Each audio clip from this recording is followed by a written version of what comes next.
오늘 설교의 제목은 비판하지 마십시오 라는 제목으로 말씀을 증거합니다. 다윗은 시편 133편 1절에서 이렇게 말했습니다. 보라, 형제가 연합하여 동거함이 어찌 그리 선하고 아름다운고. 이 시편 133편은 순례자들이 성전을 올라가면서 연합의 아름다움과 연합의 그 축복을 노래하면서 올라갔습니다. 교회가 하나 될 때 하나님 보시기에 아름다울 뿐만 아니라 세상이 볼 때 매력적인 교회가 될 수 있습니다. 교회의 하나됨은 대단히 중요합니다. 오죽했으면 요한복음 17장에서 예수님은 십자가의 이 죽으심을 앞두시고 교회의 하나됨을 위해서 기도하셨겠습니까? 이 연합, 하나됨이 정말 중요합니다. 미국 종교 월간지 무디는 교회가 분열되는 10가지 지름길이라는 제목의 기사를 썼습니다. 교회가 분열되는 10가지 지름길이 있다는 거예요. 첫 번째는 교회 내 특정 개인의 요구사항에만 철저하게 초점을 맞추라. 그러면 분열된다는 거예요. 둘째는 교회 안에 떠드는 모든 소문과 비난을 귀담아 들으라. 그러면 교회가 분열된다는 거죠. 세 번째로 목회자의 약점만 찾아서 이야기하라. 그 목회자의 약점만 찾아서 계속 이야기하기 시작하면 교회가 분열된다는 거예요. 넷째는 사랑 안에서 결코 참된 것을 말하지 말라. 다섯째는 불만의 씨를 마음속 깊이 간직해두라. 겉으로는 아닌 것처럼 보이는데 마음속에 교회를 향한 불평과 불만의 씨를 계속 갖게 되면 교회가 분열되는 지름길로 간다는 거죠. 여섯 번째는 남을 용서하되 스스로 잘못을 시인하는 사람만 용서하라. 또 일곱 번째는 자신의 죄는 덮어두고 위선으로 가장하라.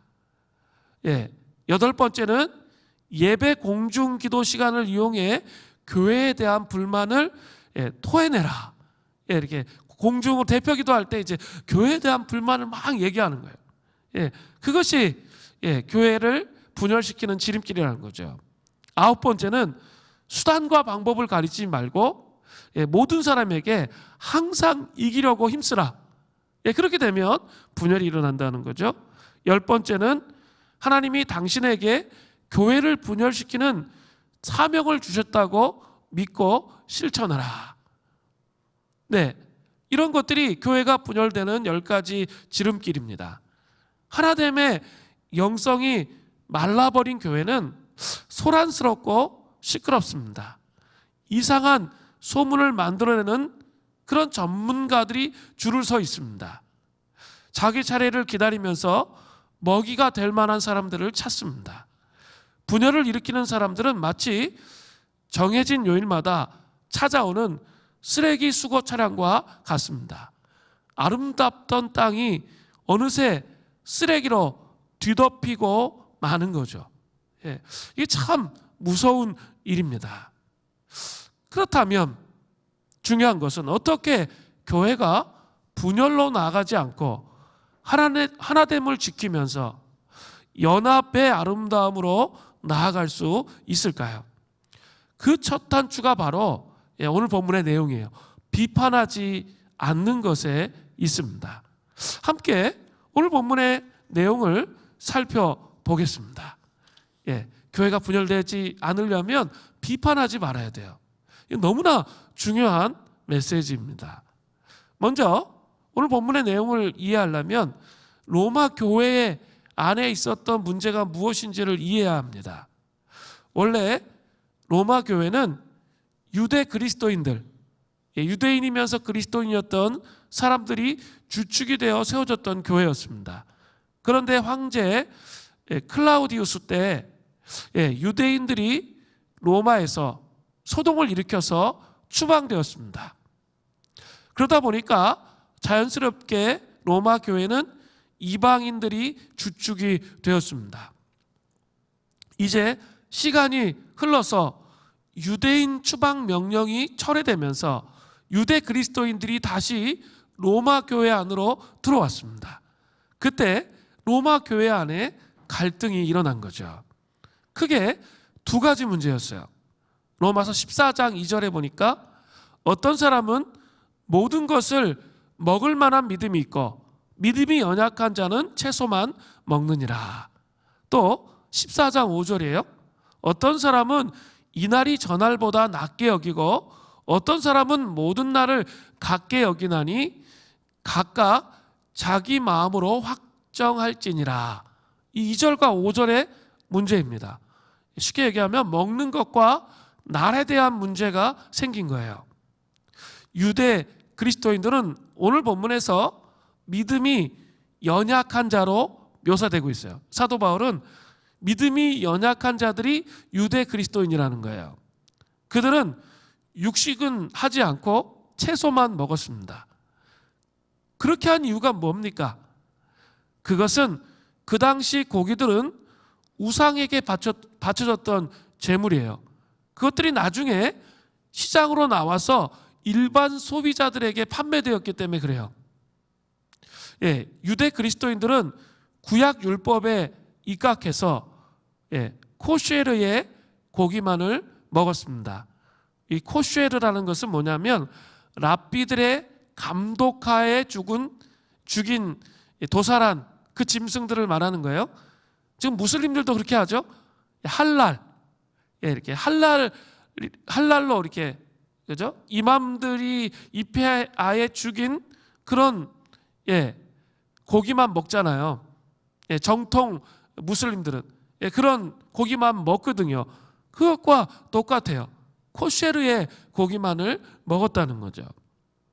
그러나 이방 그리스도인들, 즉 믿음이 강한 자들, 그들은 예수 그리스도의 십자가로 말미암아 이 모든 것에서부터 자유로워졌다고 믿었습니다. 사도행전 10장을 보면 사도 베드로가 처음으로 이방인 고넬료에게 복음을 전하기 전에 환상을 보죠. 어떤 환상이었습니까? 보자기에 쌓인 구약 율법에 비추어 볼 때 깨끗하지 못한 짐승, 기어다니는 것, 새가 이렇게 내려오는데 그것을 잡아먹으라는 환상이에요. 그러니까 베드로는 결코 자기는 그렇게 할 수 없다는 거죠. 구약의 율법에 유대인의 관습상 자기는 그렇게 할 수 없다 하니까 그때 옆에 그 환상 속에서 말이 들려오는 거죠. 하나님께서 깨끗하게 하신 것을 내가 속되다 하지 말라는 음성을 듣습니다. 그래서 그 편견이 깨어져서 어떻게 되죠? 이방인에게 복음을 전했던 거죠. 이때 이미 이방 그리스도인들은 음식으로부터 자유로워졌던 거죠. 온 우주의 통치자이신 하나님이 깨끗하다고 하시면 깨끗하다고 믿었던 거죠. 이방인들이 오히려 믿음이 강한 자라는 거예요. 오늘 본문으로 그렇게 표현되어 있어요. 또 연약한 유대 그리스도인들은 종교 축제일을 지키는 문제에서도 문제가 되었습니다. 안식일에서 주일날로 예배를 드리는 것이 옮겨지면서 안식일이 금요일 저녁부터 토요일이잖아요. 토요일 그날을 그냥 평일날과 똑같이 지키는 게 어려운 거예요. 마음에 막 꺼리끼는 거죠. 평일로 대체할 수가 없게 되는 거죠. 절기인 유월절, 초막절 이런 절기들 있죠. 그런 것들도 왠지 안 지키면 민족적 관점에서 뭔가 문제가 생길 것 같은 거예요. 그러나 믿음이 강한 이방 그리스도인들은 한 주의 첫날을 그 한 주의 첫날이 주의 날이었기 때문에 주일을 철저하게 지켰습니다. 강한 자들은 주일날 이외에는 다른 날은 지키지 않았습니다. 유대절기도 마찬가지죠. 그리고 그 유대절기에서 바뀌어서 이제 교회력이 생기는 거잖아요.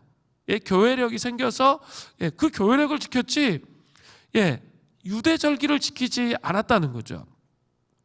이렇게 되다 보니까 로마 교회 공동체 안에 믿음이 연약한 유대 그리스도인들과 믿음이 강한 이방 그리스도인 사이에 갈등이 일어나는 거죠. 갈등이. 분열의 위기를 경험하게 된 거예요. 그때 사도 바울이 권면하는 거예요. 로마서 14장 1절입니다. 믿음이 연약한 자를 너희, 누굽니까? 믿음이 강한 자들, 이방인들이에요. 너희가 받아야 된다는 거예요. 그의 의견을 비판하지 말라. 받기 위해서는 뭐 해야 돼요? 그의 의견, 믿음이 연약한 유대 그리스도인들을 비판하지 말라는 거예요. 그의 의견을 비판하지 말라 해서 의견은 헬라어로 디알로기스론으로 꺼리킴을 말하는 거예요. 지금 자꾸 연약한 그 유대 그리스도인들은 꺼리껴 하잖아요. 그냥 안식일도 그냥 넘어가는 게 꺼리껴지고 뭐 이렇게 유월절도 그냥 넘어가는 게 꺼리껴지잖아요. 꺼리킴을 의미하는 거예요. 또 음식에 대한 꺼리낌, 그런 것들을 의미하는 거예요. 비판은 헬라어로 디아크리세이스, 쉽게 얘기해서 판단하는 걸 말하는 거예요. 판단을 의미합니다. 형제를 받아들이는 일은 믿음이 연약한 자의 꺼리낌을 판단하고 있으면 그것은 불가능하다는 거죠. 그들을 받기 위해서는 판단하면 안 된다는 거예요. 그렇기 때문에 그의 의견을 비판하지 말라고 말하고 있는 겁니다. 자, 그러면서 사도 바울이 그 믿음이 연약한 자들 비판하지 말아야 할 세 가지 이유를 설명하는 거예요. 첫 번째는 하나님이 그를 받으셨기 때문이에요. 로마서 14장 3절을 보세요. 먹는 자는 먹지 않는 자를 업신여기지 말고 먹지 않는 자는 먹는 자를 비판하지 말라. 이는 하나님이 그를 받으셨습니다. 먹는 자는 믿음이 강한 이방 그리스도인을 의미한다고 제가 계속 말씀드렸죠. 먹지 않는 자는 믿음이 연약한 유대 그리스도인을 의미해요. 믿음이 연약한 자를 업신여기지 말고 비판하지 말라는 거예요. 업신여기다는 헬라어로 엑스데네오라고 하는데 아무것도 아닌 것으로 여겨 내어 쫓는 것을 의미하는 거예요. 비판은 판단을 의미합니다. 왜 업신여기고 비판하면 안 됩니까? 그 이유는 하나님이 그를 믿음이 연약한 자를 어떻게 하셨어요? 이미 받으셨다는 거죠. 받으셨기 때문입니다. 사도 바울은 이렇게 놀라운 분별력이 있었어요. 우리도 이 죄를 짓는 문제와 연약함을 이 분별하는 그 지혜를 가져야 돼요. 사도 바울은 고린도전서에 보면 심각한 아비와 간음하고 이런 심각한 문제 안에가 교회 안에 일어났을 때 어떻게 했어요? 그 심각한 죄의 문제가 있었을 때는 내어 쫓았어요. 분명한 치리를 했다는 거죠. 그러나 여기서의 문제는 뭐예요? 죄 짓는 문제가 아니에요. 양심의 문제고 다름의 문제예요. 양심의 문제고 다름의 문제라는 거죠. 안식일 한 번 더 지키면 더 좋죠. 이렇게 뭡니까? 이렇게 이렇게 유월절이나 초막절 이런 것들을 지키면서 하나님을 더 한 번 더 생각할 수 있으면 더 좋을 수 있죠. 이건 죄 짓는 문제라고 생각하지 않았던 거죠. 리퍼트 멜데니우스는 아주 중요한 말을 했어요. 본질적인 것에 대해서는 일치를, 비본질적인 것에 대해서는 자유를, 모든 것에서 사랑을. 이게 정말 중요한 말이에요. 본질적인 것에 대해서는 분명한 일치를 해야 돼요. 본질적인 것에 대해서 죄를 지으면 그것은 받아들일 수가 없습니다.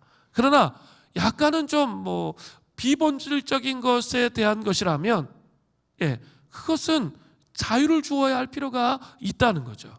하나님이 받으실 형제를 내 마음대로 업신여기고 판단하는 것은 죄를 짓는 거라는 거예요.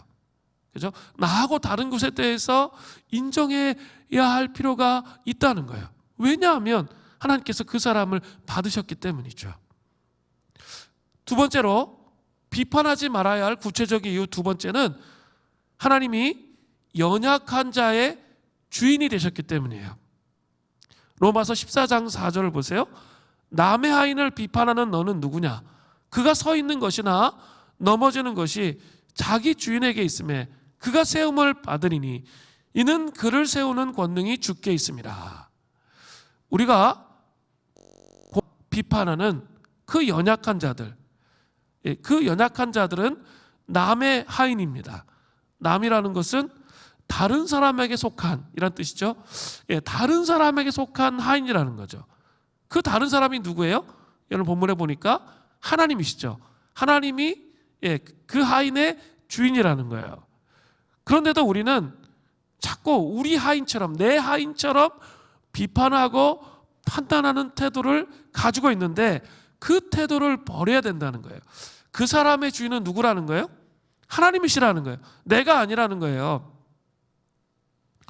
로마서 14장 6절부터 8절을 보세요. 나를 중히 여기는 자도 주를 위하여 중히 여기고 먹는 자도 주를 위하여 먹으니 이는 하나님께 감사하며 먹지 않는 자도 주를 위하여 먹지 아니하며 하나님께 감사하느니라. 우리 중에 누구든지 자기를 위하여 사는 자가 없고 자기를 위하여 죽는 자도 없도다. 우리가 살아도 주를 위하여 살고 죽어도 주를 위하여 죽나니 그러므로 사나 죽으나 우리가 다 누구 거예요? 주의 것이라는 거죠. 주의 것이라는 거죠. 사람들이 우리의 것이 아니에요. 우리의 멤버들이 우리의 것이 아니에요. 그 사람이 주의 것이에요. 또 혹시 이렇게 영적 권위자를 아니 목회자를 판단하는 그런 마음이 들어올 수 있는데 그 사람이 누구의 것이에요? 주의 것이라는 거예요. 이것에 대한 분명한 인식이 있어야 된다는 거예요. 그러면 판단하지 않게 된다는 거죠. 이 비판, 판단에는 긍정적인 요소가 없습니다. 그저 부정적이고 냉엄할 뿐이에요. 이런 종류의 비판은, 이런 종류의 판단은 오류가 있을 수 있는 인간의 기준을 근거로 다른 사람의 가치를 감히 평가하려고 하는 거예요. 우리는 어때요? 전제하지 않아요. 모든 것을 다 알고 있지 않단 말이에요. 우리의 비판은 사실 모든 어떤 팩트에 근거하고 있지 않습니다. 자기 감정, 자기 생각 뭐 이런 거에 상당히 좌지우지돼요. 아무리 객관적으로 서 있으려고 해도 인간은 자기중심적이기 때문에 이거에 서 있기가 정말 어려워요. 어떤 사람이라 할지라도 그거에 서 있기가 어렵다는 거죠. 그렇기 때문에 이 우리의 비판은 이렇게 왜곡되기가 쉽다는 거죠. 분명히 깨달아야 할 것이 있다면 그들은 다 누구의 것이에요? 주의 것이에요. 그죠? 주의 것이에요. 내가 마음대로 함부로 말하고 이야기해야 할 그런 사람들이 결코 아니라는 거죠. 그들의 주인은 예수 그리스도이시에요. 세 번째로, 이게 또 제일 중요한데, 비판하지 말아야 할 구체적인 이유 세 번째는 하나님의 심판대 앞에 서서 각 사람이 자기 일을 하나님께 직고하는 일이 오기 때문이에요. 로마서 14장 9절부터 10절을 보세요. 이를 위하여 그리스도께서 죽었다가 다시 살아났으니 곧 죽은 자와 산 자의 주가 되려 하심이라. 내가 어찌하여 내 형제를 비판하느냐? 어찌하여 내 형제를 업신 여기느냐? 우리가 다 하나님의 심판대 앞에 서리라. 우리가 반드시 알아야 할 것이 있습니다. 우리가 비판하는 그 사람은 하나님께서 그를 받으셨어요. 그리고 하나님이 그 사람의 주인이에요. 그리고 더 중요한 게 있는데 모든 사람들이 하나님의 심판대 앞에 서는 날이 온다는 거예요. 관계의 문제는 관계의 문제로만 끝나는 게 아니에요. 착각하면 안 돼요. 그냥 나 힘들게 하니까 얼굴 그냥 제껴버리면 되지. 아니에요. 관계의 문제는 관계의 문제로 끝나지 않습니다. 하나님의 심판대 앞에 그 문제를 가지고 가게 된다는 사실을 분명히 알아야 돼요. 반드시 그것을 기억해야 돼요. 이 사람과 관계가 틀어지면 그것으로 끝난 게 아니에요. 그것을 하나님의 심판대 앞에 가지고 가요. 그래서 어떻게 해야 합니까? 로마서 14장 11절부터 12절에 아주 잘 언급되어 있어요. 기록되었을 때 주께서 이르시되 내가 살았노니 모든 무릎이 내게 꿇을 것이요 모든 혀가 하나님께 자백하리라 하였느니라. 이러므로 우리 각 사람이 자기 일을 어떻게 한다고요? 하나님께 짓고 하리라. 하나님의 심판대 앞에서 우리 각 사람이 자기 일이 뭐예요? 판단하고 업신여기고 비판했던 거 있죠? 판단하고 업신여기고 비판했던 거, 그걸 하나님 앞에 짓고, 표준세 번역에 보니까 사실대로 반드시 아뢰야 돼요. 예, 반드시 하나님 앞에 아뢰게 하시고, 예, 그것에 대해서 심판을 경험하게 되는 거죠.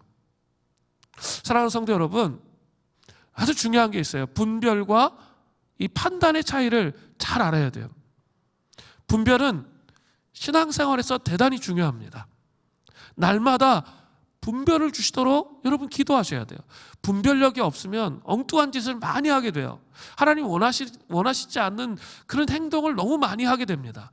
그래서 이 분별을 구하는 거, 그건 너무나 중요합니다. 특별히 영적 리더의 자리에 있으면 더합니다. 하나님께서 무엇을 원하시는지, 하나님의 마음이 어디 있는지 식별을 못하면 소경을 인도하게 되는 아주 무서운 일이 벌어지는 거예요. 영적 지도자는 그 분별을 구하는 게 참 중요합니다. 그런데 또 중요한 게 있어요. 분별의 은사를 하나님께서 주셨을 때 잘 사용하는 게 더 중요합니다. 분별의 은사를 하나님 주셨어요. 그래서 다른 사람보다 영민해요. 그리고 하나님의 뜻을 잘 파악해요. 사람들을 잘 파악해요. 그거 중요해요. 그게 필수적인 요소예요, 분별에. 그런데 그 분별의 은사를 주셨을 때 잘 사용하는 게 너무나 중요해요. 분별의 은사는 양날의 검과 같습니다. 그래서 잘 사용할 수도 있지만 잘못 사용할 수도 있다는 거예요. 언제 잘못 사용할까요? 분별하고 그를 위해서 판단하고 비판하지 않고 중보기도해야 되는데, 죄를 심판하시는 심판의 주인이신 하나님께 그 사람을 맡기지 못하고 내가 그 사람의 주인이 되어서 판단하고 싶은 욕구가 많이 들어와요. 판단할 때 이것은 심각한 영혼의 독이 돼요. 그러니까 너무 쉽게 판단하는 거 있죠. 이건 너무 나쁜 거예요. 정말 안 좋은 거예요. 정말 하나님 아버지, 이 판단하는 마음을 깨트려 버려 주십시오. 그래서 정말 영혼을 깊이 사랑하게 해 주십시오. 이거를 정말 깊이 기도하지 않으면 그 영혼의 독이 리더가 됐을 때 이 판단으로만 계속 가면 그 영혼의 독이 쌓여요. 그래서 점점점 나중에는 하나님이 원하시지 않은 원망과 불평과 불만 속에 자기를 가둬 버리고 하나님의 일을 하지 못하게 된다는 거죠. 그렇기 때문에 분별을 받으신 분별의 은사를 구하는 것도 중요하지만 분별이 판단으로 바뀌지 않도록 날마다 깨어 있어야 돼요. 심판의 주권을 하나님께 맡겨야 돼요. 그렇지 않으면 우리는 하나님의 심판대에, 우리가 심판대 앞에 섰을 때 우리가 판단하고 업신여기고 비판했던 것에 대해서 직고해야 하는 그런 무서운 시기가 온다는 거예요. 그래서 지금 내가 사람들을 분별하는 것과, 분별한 사람은 그 사람의 상태와 아픔을 이해하고, 저도 저렇게밖에 할 수 없는 이유를 이해하고 어떻게 합니까? 그 사람을 위해서 그것이 깨어지고 무너져서 하나님 앞에 제대로 설 수 있도록 심판하는 마음을 주께 맡겨드리면서 기도하는 거예요. 긍휼의 마음으로 기도하는 자가 되는 거예요. 그래서 그 연약함들이 깨어져서 하나님 앞에 서도록 하는 게 분별이에요. 판단은 그래, 너 그렇게 하니까 너까짓 게 뭐 나하고 무슨 상관 있어, 내치는 거예요.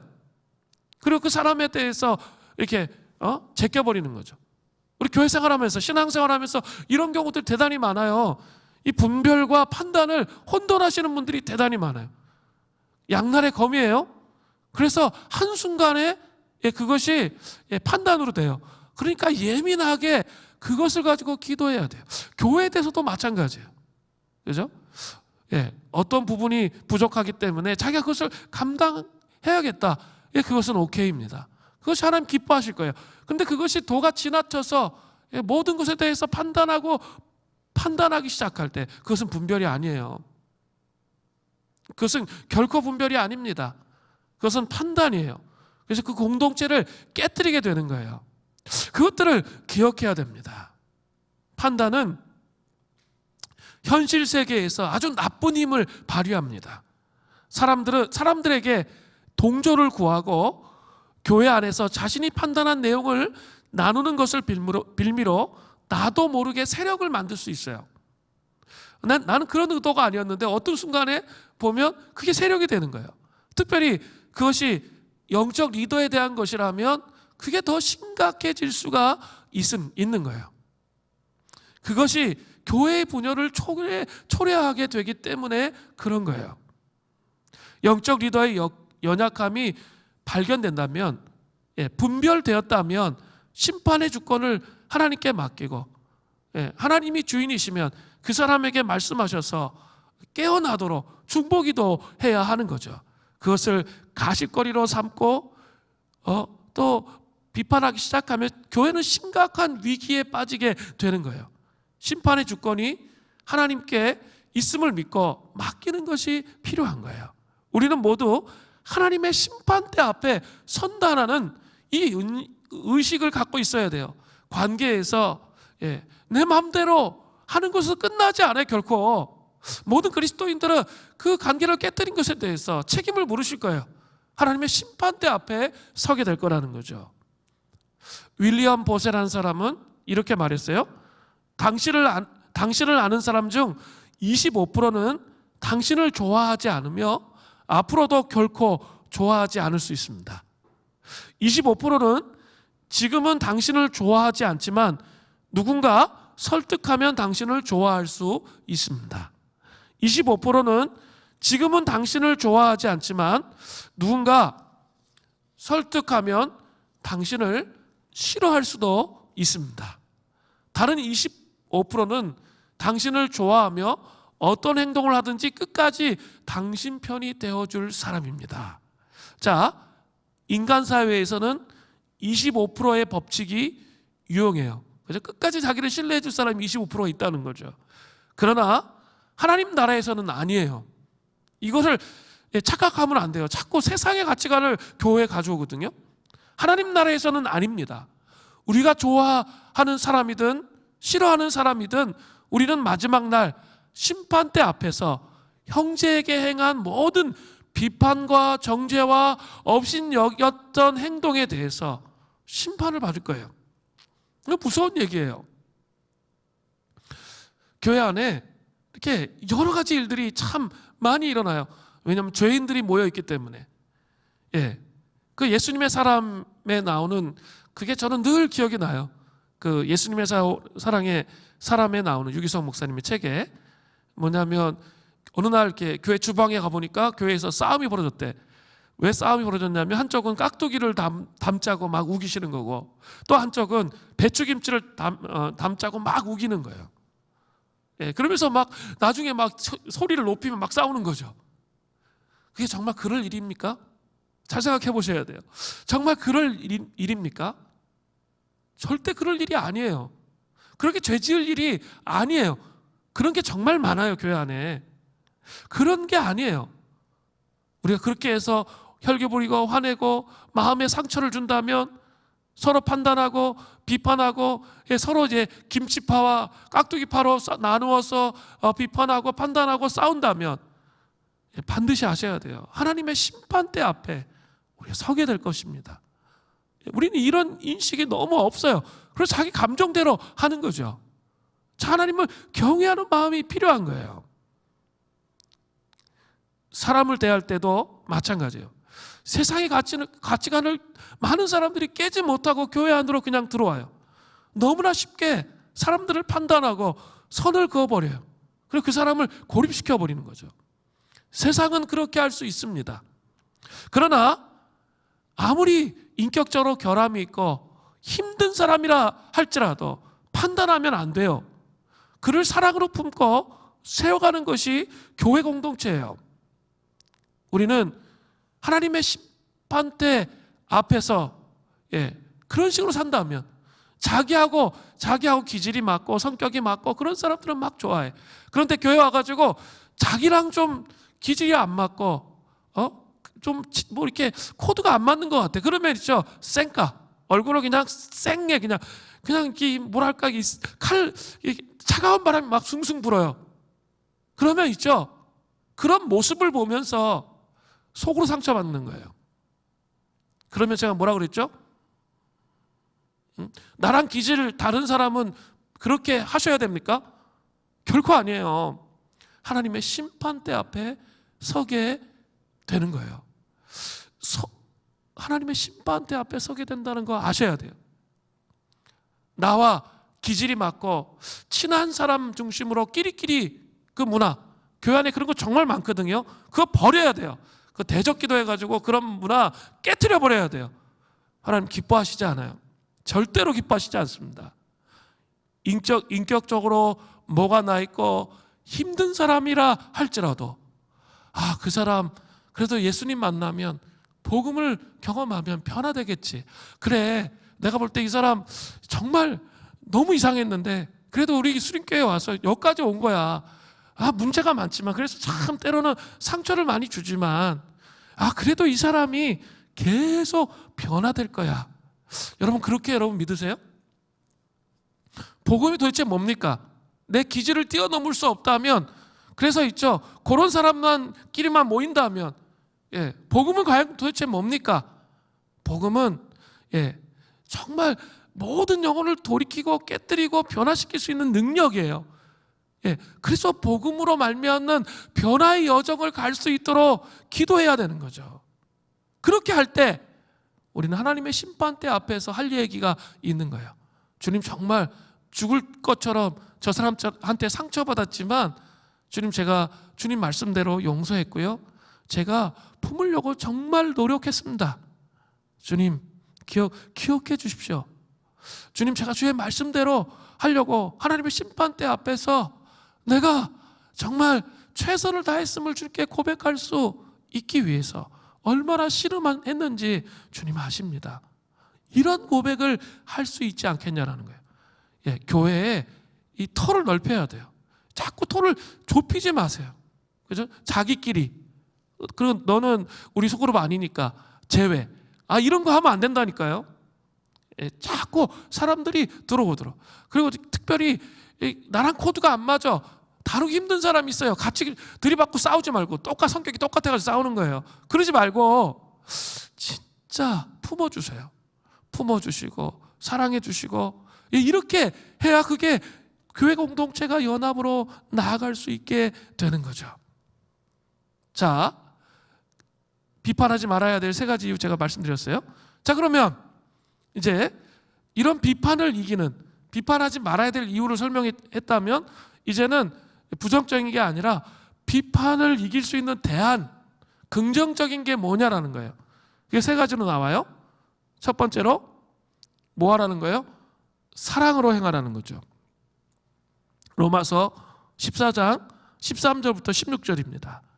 그런즉 우리가 다시는 서로 비판하지 말아야 돼요. 도리어 부딪힐 것이나 거칠 것을 형제 앞에 두지 아니하도록 주의해야 돼요. 내가 주 예수 안에서 알고 확신하노니 무엇이든지 스스로 속된 것이 없으되 다만 속되게 하는 그 사람에게는 속되느니라. 만일 음식으로 말미암아 내 형제가 근심하게 되면 이는 내가 사랑으로 행하지 아니함이라. 그리스도께서 대신하여 죽으신 형제를 내 음식으로 망하게 하지 말라. 그러므로 너희의 선한 것이 믿음에 강한 자들의 자유예요. 너희의 선한 것이 비방을 받지 않게 하라. 이 말씀 중에 15절이 중요해요. 만일 믿음으로 말미암아 내 형제가 근심하게 되면, 근심하다는 리페타이라고 하는데 상처를 입히다는 뜻이에요.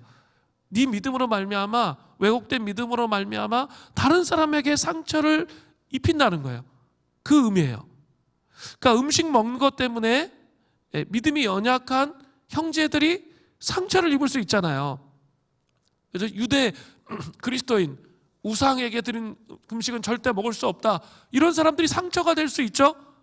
그러면 그 사람에게 상처를 입히면 그것은 사랑으로 행하지 아니한 거예요. 사랑으로 행하지 아니한 거예요. 더 문제가 되는 것은 그리스도께서 대신하여 죽으신 형제를 내 음식으로 어떻게 한 거죠? 망하게 한 거예요. 내가 먹는 음식으로 나만 자유해, 저 사람은 자유하지 않는데 해서 어떻게 한 거예요? 망하게 한 거예요. 참으로 무서운 말씀이에요. 형제 자매들에게 상처를 입혀서 망하게 하지 마시기를 바랍니다. 그것은 사랑으로 행하지 않는 심각한 죄가 되는 거예요. 요한복음 13장 33절부터 35절을 보세요. 새 계명을 너희에게 주노니 서로 사랑하라. 내가 너희를 사랑한 것 같이 너희도 서로 사랑하라. 너희가 서로 사랑하면 이로써 모든 사람이 너희가 내 제자인 줄 알리라. 우리가 사랑하면 모든 사람이 우리가 예수님의 제자인 것을 안다고 성경은 분명히 말하고 있습니다. 에릭 프롬은 사랑의 기술이라는 책에서 우리가 생각하는 사랑의 세 가지 왜곡된 그 문제점에 대해서 설명합니다. 사랑은 사랑받는 것의 문제라고, 주는 것의 문제라고 자꾸 생각하지 않는 것. 사랑은 자기가 자꾸 받는 거라고 생각하는 왜곡된 생각을 갖고 있다는 거예요. 두 번째는 사랑을 대상의 문제라고 자꾸 생각하는 것. 사랑은 어떤 대상, 이런 한 대상, 이런 대상의 문제로 생각하는 것.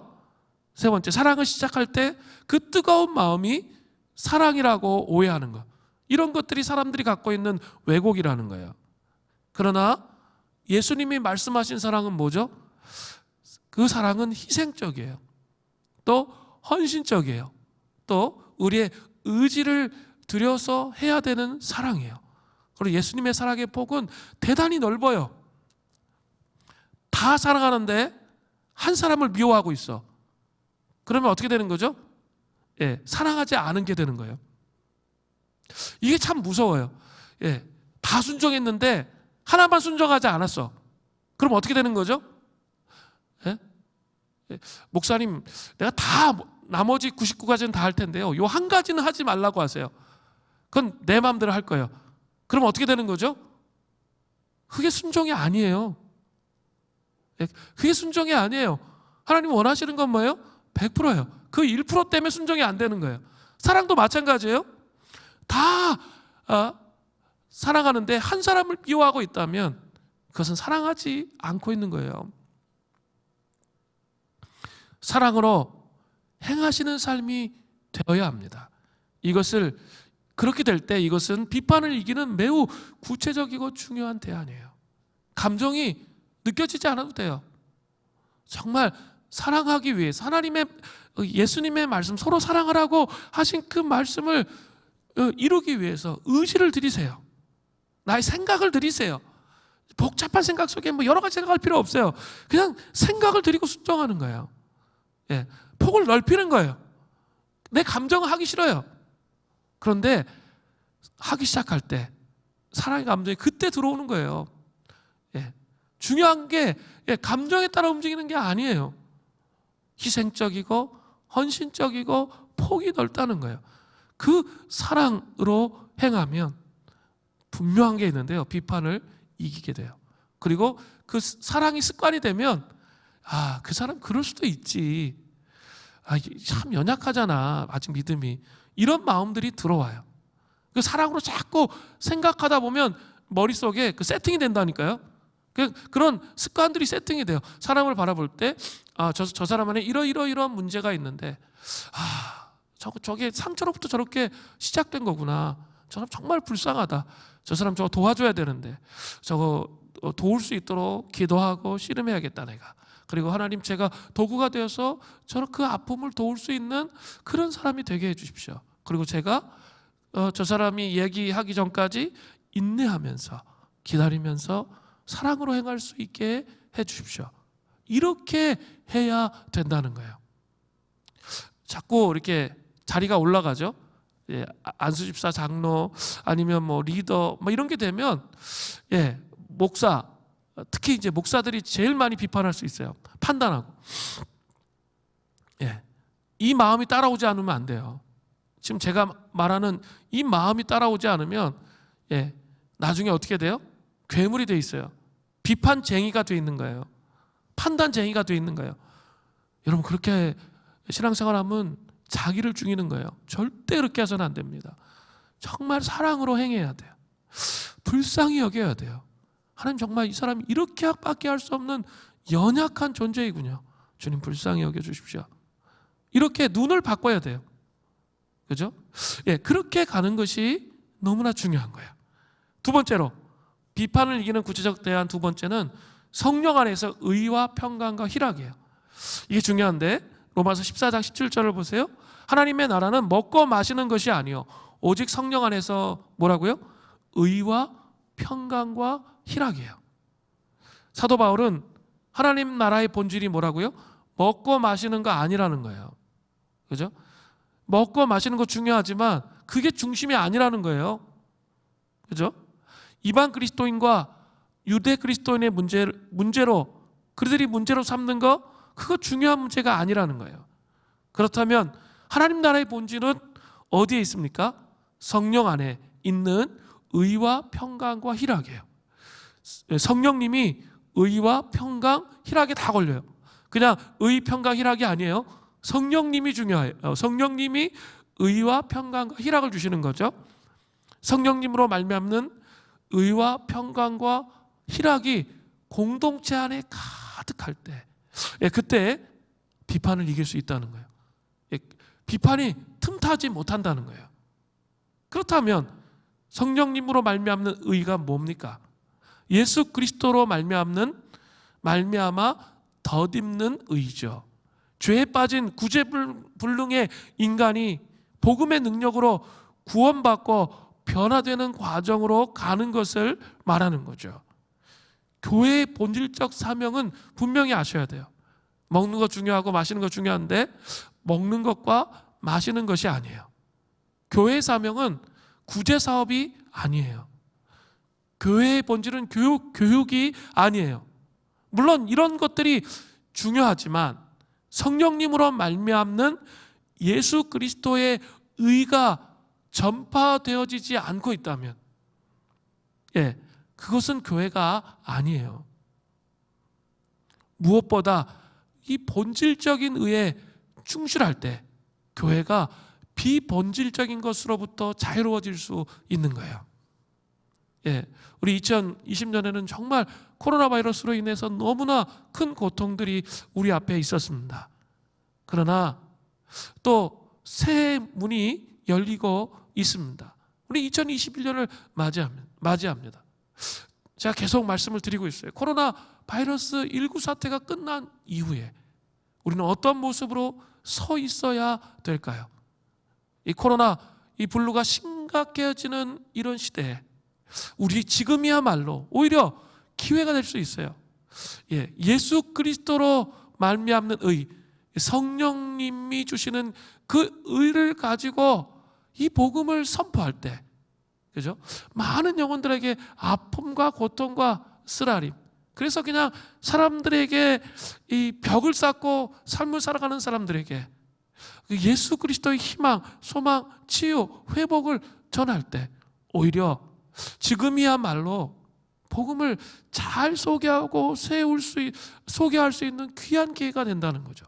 교회는 예수 그리스도의 의를 빼놓고 설명해서는 안 돼요. 성령님으로 말미암는 그 예수 그리스도의 그 복음이 이 교회 안에 충만하기를 원합니다. 두 번째는 평강입니다. 평강은 우리의 믿음이 죄를 이기고 사탄을 이기고 시험을 이겼을 때 얻을 수 있습니다. 이것을 얻기 위해서는 그리스도인들의 믿음이 성장해야 됩니다. 믿음이 성장하지 않으면 죄와 싸워 이길 수가 없어요. 속사람이 강건하지 않으면 못 이겨요. 마귀의 시험을 이길 수가 없어요. 그러니까 늘 이렇게 신앙생활이라는 게 피골이 상접해가지고 그냥 좀 이렇게 예배드리면 조금 은혜 받다가 그냥 살면 자기 멋대로 사는 그런 거를 신앙생활이라고 착각하는 사람들이 많아요. 그 왜 그럴까요? 예, 죄와 싸워서 이길 힘이 자기 안에 없는 거예요. 예, 마귀의 시험을 이길 수가 없어요. 교회가 이렇게 이 죄와 싸워서 이 본질적인 것에 충실해서 충만한 은혜가 없다면 교회 안에 분열이 틈을 타는 거예요. 어떤 목사님은 이 평강을 이렇게 정의했는데 제 마음속에 아주 깊게 다가오더라고요. 평강은 믿음으로 잘 준비되어 죄에 대한 저항력이 있는 상태입니다. 평강이 뭐라고요? 믿음으로 잘 준비되어 있어요. 영적으로 성숙해져 있어요. 예? 이 말씀이 채워져 있고 기도가 이렇게 충분히 되어 있기 때문에 죄가 이게 다가올 때 저항할 수 있는 능력이에요. 몸에 항체가 없으면 바이러스가 침투하는 것을 이길 수가 없잖아요. 그런 것과 똑같아요. 그런 것처럼 이렇게 그 저항력이 있어야 평강이 뭔지 알아요. 그냥 뭐 이렇게 세상적인 평강 그걸 말하는 게 아니에요. 성령님이 주시는 평강은 이 속사람이 변화되어져야 오는 거예요. 이 속에 정말 차고 넘치도록 하나님과 동행하는 그 말씀의 능력과 기도의 삶이 있어야 평강이 와요. 삶에 어떤 어려움이 오어도 이길 수 있는 힘이 있게 되는 거예요. 내년부터는 우리 이렇게 사이클 물등동산 수림교회 사이클 신앙 사이클을 이렇게 돌릴 거라고 말씀을 드렸죠. 그리고 광고 시간에도 이제 2월 14일까지 10장씩 성경 읽는 거 그런 말씀을 드렸어요. 리더 모임 때 한번 제가 말씀을 드렸는데 그 리더 훈련했던 영상을 한번 보시면 좋겠어요. 초대교회 교회력에 맞춰서 좀 이런 작업을 지금 해보려고 하는데 초대교회 교회력들은 우리가 잃어버린 것들이 되게 많아요. 그래서 지금 제가 계속 공부하고 있는데 9월부터 시작돼요 원래. 그래서 하나님 나라의 절기가 제일 먼저 나와요 9월에. 그리고 이제 우리 성탄절 있죠? 대림절 이렇게 쭉 가잖아요.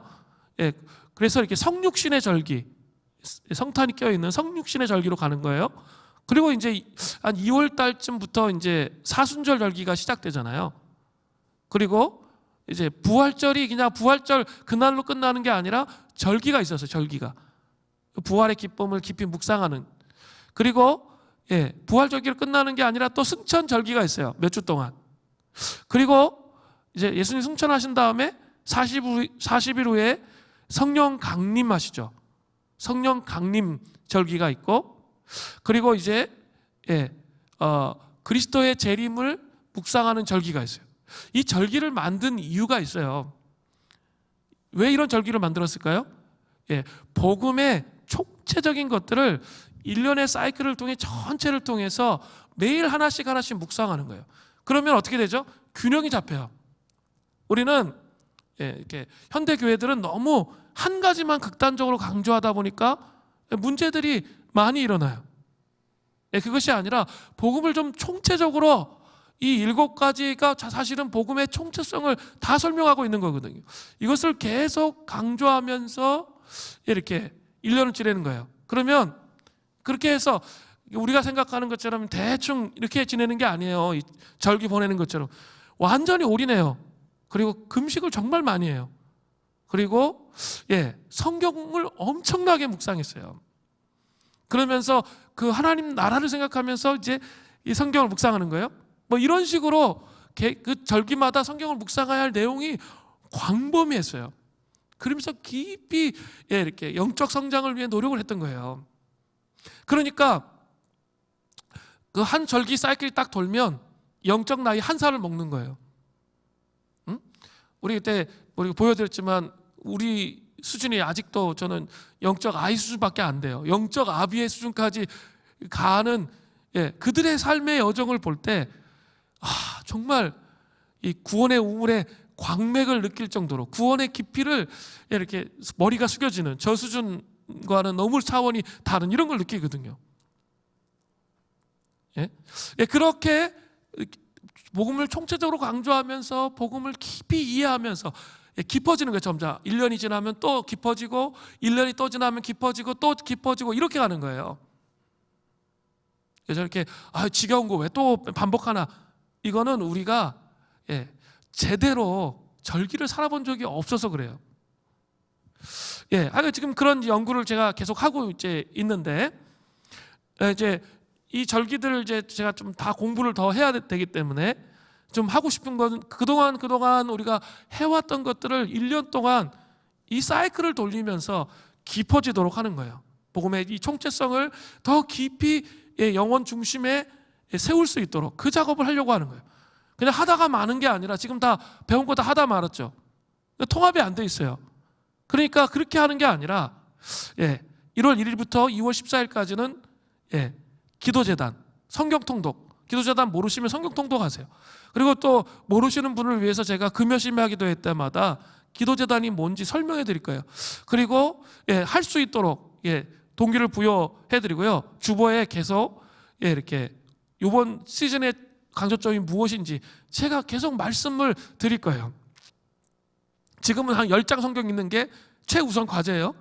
2월 중순까지. 그리고 나서 이제 보혈 기도문을 또 7주 동안 할 거예요. 사순절 기간에. 근데 섹션 A 하나 읽는 거 그렇게 하는 게 아니라 다 읽는 거예요. 1시간 정도 걸리는 건데 그걸 하는 거예요. 그러면 성경 10장 어떻게 읽어요? 다 읽으란 말이 아니에요. 우리 수준이 있고 그렇게 하려면 우리 수도원 들어가 살아야 되잖아요. 그게 아니라 그럴 때는 성경을 한 2장 3장 읽으시는 거예요. 자, 강조점에 따라 부르짖는 기도하면 우리 카톡에 이렇게 부르짖는 기도 내용을 올릴 수 있도록 만들어 드리고 그 다음에 자기 성경은 뭐 또 읽도록 5장 읽도록 이런 식으로 배치를 하는 거예요. 제가 그래서 1년이 쫙 다 돌아갈 수 있도록 시편 기도를 통해서 자기 상처가 치유되도록 그 성경 읽는 거니까 그런 작업, 그러면서 그 내용 원리에 대해서 설명해 드리고 이렇게 여정을 총체적으로 말씀과 기도의 여정이 총체적으로 돌아서 깊이 영혼 안에 뿌리가 내려져서 영적 아비가 돼서 하나님의 관점으로 세상을 좀 바라보면서 세상을 변화시키는 하나님의 사람을 만들어가기 위한 거예요. 제가 부탁드리고 싶은 것은 하지 않고 비판하지 마십시오. 해보세요. 제가 간절히 부탁드립니다. 많은 사람들은 제가 이렇게까지 막 얘기하는데도 안 해. 그러면서 꼭 이런 거 해야 되냐, 꼭 안 하시는 분들이 이런 거 해야 되냐 말이에요. 해보세요. 제가 10장 있는데 기도재단이라는 거 몰라도 돼요. 그냥 성경 통독 하세요. 그렇게 하면서 이 여정을 한번 영적 여정을 돌아보세요. 그러면서 복음의 총체성을 계속 생각해야 돼요. 제가 이것을 염두에 두면서 총체성을 설명해 드리면서 갈 수 있도록 제가 그 시즌들을 만들어 가려고 지금 하고 있는 거예요. 제가 이 작년 9월부터 생각했어요. 이거를. 그리고 기도하면서 씨름하면서 우리가 그동안 훈련했던 것처럼 어떻게 통합해서 우리가 성장할 수 있도록 할 것인가. 그렇게 채우면 평강이 진짜 무엇이구나를, 존재 중심에 흘러오는 평강이 무엇인지를 이해하게 됩니다. 채워져 있기 때문에 그 성령으로 말미암는 평강이 이런 것이구나, 이것을 아셔야 돼요. 너무나 물기가 막 피골이 상접해가지고 찌질하고 막 이러면 있죠, 물이 생수가 흐르지를 않아요. 그러면 어떨까요? 조금만 그래도 짜증나고 힘들고 어렵고 이런 거죠. 신앙생활이 그냥 힘든 거야. 그냥 그거밖에 없어요. 힘든 거밖에. 근데 정말 신앙생활이 그것만 있다면 정말 여러분 왜 신앙생활 하십니까? 그건 너무 불행한 거예요. 그렇지 않아요. 정말 광맥이 있어요. 그리고 행복해져요. 그 은혜가 있기를 바랍니다. 세 번째는 희락입니다. 희락은 하나님의 임재의 공간에서 예배 드릴 때 오죠. 희락은 우리가 어떤 사명을 감당하기 위해서 너무나도 중요한 성령님이 부어주시는 은사예요. 기쁨의 삶이 있어야 갈 수 있는 거예요. 율법으로 아유 그래 이렇게 하라고 그랬으니까 뭐 관심도 없어. 그냥 검은 게 이렇게 잉크고 흰 게 종이고 그냥 노브레인처럼 그냥 아무 생각도 없이 막 읽어. 그러면 안 된다는 거예요. 진짜 하나님을 사랑함으로 경외함으로 말씀 읽고 기도하잖아요. 그럼 반드시 다음에 따라오는 게 있어요. 그게 희락이에요. 진짜 기쁨이 다가옵니다. 그 기쁨이 다가오고 그리고 내가 즐겁게 헌신하고자 하는 마음이 들어요. 그죠? 그게 성령님이 하시는 일이에요. 성령님은 의와 평강과 희락으로 일하시는데 이것이 내 영혼 안에 채워져 있어야 이렇게 그 하나님의 임재를 상실하고 싶지 않기 때문에 비판하지 않아요. 비판하고 판단할 수가 없게 된다니까요. 그게 긍정적인 측면에서의 대안이에요. 자, 성령 안에서 의와 평강과 희락으로 나아가면 반드시 따라오는 결과가 있습니다. 그게 뭘까요? 로마서 14장 18절이에요. 이로써 그리스도를 섬기는 자는 하나님을 기쁘시게 하며 사람에게도 칭찬을 받느니라. 그리스도를 섬기는 자는 성령 안에서 의와 평강과 희락으로 나아가는 자를 말하는 거죠. 그에게는 두 가지 결과가 따라와요. 하나님을 기쁘시게 할 수 있어요. 그렇게 살면 비판하지 않고 그렇게 살면 하나님을 기쁘시게 합니다. 두 번째 뭐예요? 사람들이 칭찬해요. 어떻게 저렇게 살 수 있지? 야, 저 사람 정말 믿음이 진짜인가 봐. 이런 게 다가오는 거죠. 그런 칭찬과 격려가 없었다면, 칭찬이 없었다면 우리의 삶은 좀 돌아봐야 돼요. 신앙생활 제대로 한 건지. 그렇게 된다는 거죠. 자, 이제 마지막으로 비판을 이기는 구체적 대안 세 번째는 화평의 일과 서로 덕을 세우는 일에 힘써야 됩니다. 로마서 14장 19절을 보세요. 그러므로 우리가 화평의 일과 서로 덕을 세우는 일에 힘쓰나니, 화평의 일과 덕을 세우기 위해서는 하나님의 사업을 먼저 생각하고 형제들을 실족하지 않게 하는 일을 하는 것이라고 말해요. 그게 로마서 14장 20절부터 21절이에요. 음식으로 말미암아 하나님의 사업을 어떻게 해야 돼요? 무너지게 하면 안 된다는 거예요. 만물이 다 깨끗하되 꺼리낌으로 먹는 사람에게는 악한 것이라. 꺼리낌으로 먹지 않으면 된다는 거예요. 고기를 먹지 아니하고 포도주를 마시지 아니하고 무엇이든지 내 형제로 꺼리키게 하는 일을 아니함이 아름다우니라. 꺼리키지 않고 먹는 거 좋은데 또 고기를 먹지 아니하고 우상에 바친 포도주를 먹지 않는 것도 좋다는 거죠. 왜? 내가 그걸 먹음을 통해서 이 형제가 실족할 수도 있잖아요. 꺼리낌을 갖잖아요. 그렇게 하지 않는 것도 아름답다는 거예요. 사도 바울은 고린도전서 10장에서 우상에게 바친 고기가 시장에서 유통되어 그리스도인들이 사 먹게 되었을 때 문제를 이야기할 때도 같은 논조로 이야기해요. 모든 것이 하나님의 것이기 때문에 먹을 수 있지만 그것을 먹는 모습을 보면 믿음이 연약한 자들이 실족한다면 먹지 말라는 거죠. 모든 것을 하나님의 영광을 위해서 하라는 거예요. 같은 의미를 가지고 있는 맥락이에요. 이렇게 그리스도인들이 저한테 와서 이야기하는 이제 많은 맥락 중에 하나가 술, 담배 문제 중에 하나예요. 술 취하지 말라 그랬지 술 먹지 말라 그러지 않았냐? 맞습니다. 성경에 술 먹지 말라 이런 말은 없어요. 그리고 이렇게 바울이 디모데에게 건강을 위해서 포도주 조금씩 먹으라고 이야기했어요. 그런데 더 중요한 원칙이 있다는 거예요.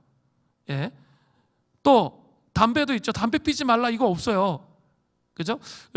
너희 몸이 성전인 것과 그 정도의 말씀이 있는 거지 담배 피라 구체적인 담배 피지 말라는 그런 내용은 없어요.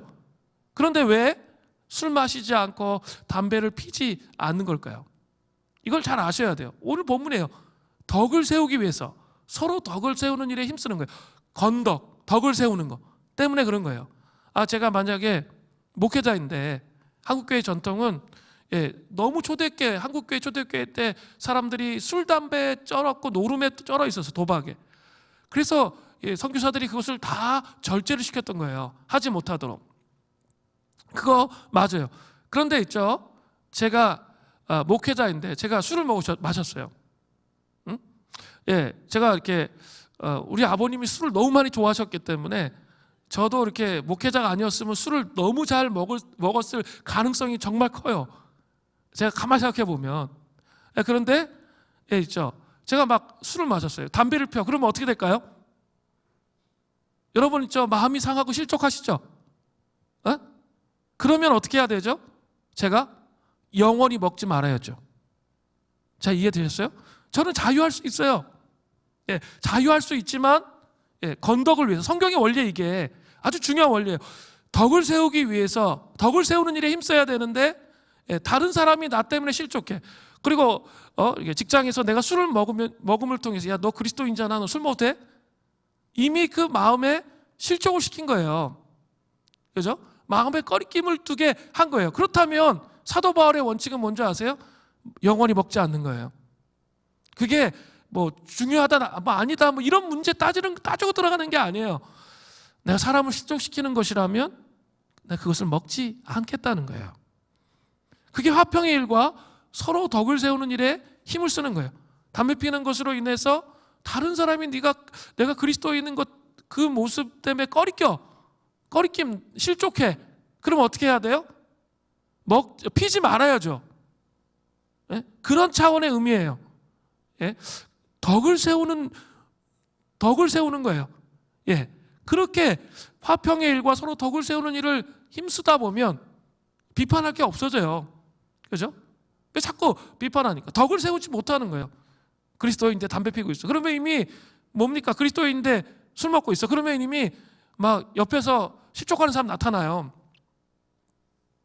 실족하는 사람이 나타납니다. 그러면 있죠. 어떻게 한 거죠? 덕을 세우지 못한 거예요. 하나님 나라를 위해서. 그러면 먹지 말아야 되죠. 내가 못 마셔서 먹지 않는 게 아니라 하나님 나라를 위해서, 하나님 나라는 먹는 것과 마시는 것에 있는 것이 아닌데 그렇게 하지 않는 거예요. 그것이 사도 바울이 말하는 대안이에요. 원리예요.